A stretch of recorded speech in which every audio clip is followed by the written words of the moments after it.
My dear students, JEE NEET 2025 target number of sigma and pi bonds present in mesitylene. What is mesitylene, sir? Mesitylene nothing but 1,3,5 trimethyl benzene. This is the structure of mesitylene. 1,3,5. One position methyl group.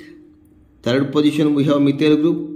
Fifth position we have methyl group. 1,3,5 trimethyl benzene is called mesitylene. How many sigma and pi bonds present in mesitylene? Let us go for the structure detailed discussion. This is mesitylene structure. You please observe.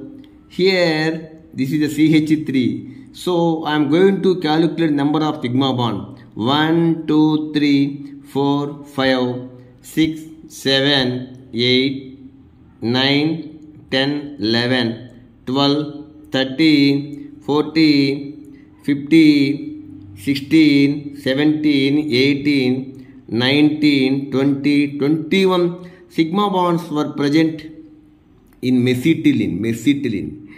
Again, if there is a double bond, definitely one is a sigma bond, the other is a pi bond. Here double bond is there, one pi bond. Here also double bond is there, 2 pi bond. Here also double bond is there, 3 pi bonds. So 3 pi bonds were present in mesitylene. 21 sigma bonds were present in mesitylene. Please note the structure carefully. Mesitylene we have 21 sigma bonds, and 3 pi bonds. The ratio between sigma bonds and pi bond, number of sigma bonds 21, number of pi bonds 3. Ratio sigma and pi bonds is, the ratio between sigma and pi bonds in mesitylene is 21:3. That is equal to 37:3:1. 37:3:1. 7:1. 7:1. The ratio of sigma and pi bonds in mesitylene is 7:1 is the right answer. Like, share, subscribe for more and more videos to crack JEE Mains Advanced NEET with flying colors.